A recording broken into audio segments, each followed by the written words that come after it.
شیما نام رکھنا کیسا ہے؟ اکثر لوگوں میں دیکھا جاتا ہے کہ اپنے بچیوں کے لیے شیما نام رکھتے ہیں۔ تو اصل میں یہ لفظ شیما نہیں ہے بلکہ شیما ہے، یعنی شین پر زبر ہے اور آخر میں حمزہ ہے، شیماءن عربی میں، اور اس کا معنی ہے عزت، شرف اور بلند مرتبہ۔ معنی بھی اس کا بہت بہترین معنی ہے، اور آپ صلی اللہ علیہ وسلم کی رضاعی بہن ہے شیماء بنت الحارث رضی اللہ تعالی عنہ، جو حضرت حلیمہ سعدیہ رضی اللہ تعالی عنہ کی بیٹی ہے اور آپ صلی اللہ علیہ وسلم کی رضاعی بہن ہے۔ آپ صلی اللہ علیہ وسلم کے ساتھ بچپن میں یہ کھیلا کرتی تھی، تو ان کی عمر تو آپ صلی اللہ علیہ وسلم سے زیادہ تھی۔ تو ایک مرتبہ آپ صلی اللہ علیہ وسلم کو گدگدایا، اور اتنا گدگدایا، بچے کو جب آدمی گدگداتے ہے تو وہ ہنستا ہے،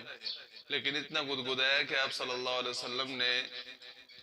شیماء کے کندھے پر کاٹا،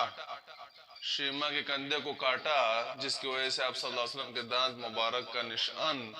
شیماء کے کندھے پر پڑ گیا۔ تو پھر جب آپ صلی اللہ علیہ وسلم نے مکہ کو فتح کیا، اس کے بعد حوازن پر حملہ کیا اور ان کے ساتھ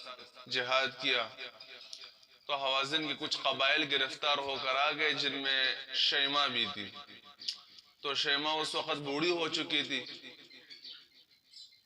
آپ صلی اللہ علیہ وسلم نہیں جانتے تھے۔ تو وہ آئی آپ صلی اللہ علیہ وسلم کے پاس اور کہا کہ میں آپ کی بڑی بہن ہوں رضاعی،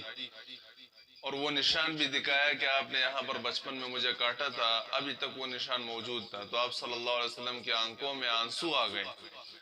اور آپ صلی اللہ علیہ وسلم اپنی جگہ سے اٹھے اور اپنی چادر مبارک بچھا دی ان کے لیے، اور ان کو بٹھایا، بڑا ادب کیا، احترام کیا ان کا، اور ان کو کہا کہ اگر آپ ہمارے ساتھ رہنا چاہتی ہو تو یہ آپ ہی کا گھر ہے، اور اگر جانا چاہتی ہو تو میں آپ کو زبردستی روک نہیں سکتا۔ شیماء نے کہا نہیں، میں جانا چاہتی ہوں، اور اسلام بھی قبول کیا، ایمان لے آئی۔ تو آپ صلی اللہ علیہ وسلم نے تحفے تحائف دیے، اونٹ دیے، بکریاں دیے، ان کو کچھ نقد پیسے بھی دیے، اور بڑا احترام کیا ان کا، اور ان کی وجہ سے ان کا جو خاندان تھا وہ پورا خاندان آپ صلی اللہ علیہ وسلم نے آزاد کر دیا، ان کو چھوڑ دیا،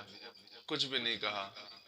تو چونکہ آپ صلی اللہ علیہ وسلم کے رضاعی بہن بھی ہے، صحابیہ بھی ہے، اور نام بھی بڑا اچھا ہے، تو اپنی بچیوں کے لیے نام رکھنا اچھا ہے، مناسب ہے، بہتر ہے، لیکن یہ نام ہے شیماء، شین پر زبر، آخر میں حمزہ۔ شیما جو ہے اس کا تلفظ پرونانسیشن غلط ہے، اس کا پرونانسیشن شیما غلط ہے، شیما ہے اصل میں لفظ۔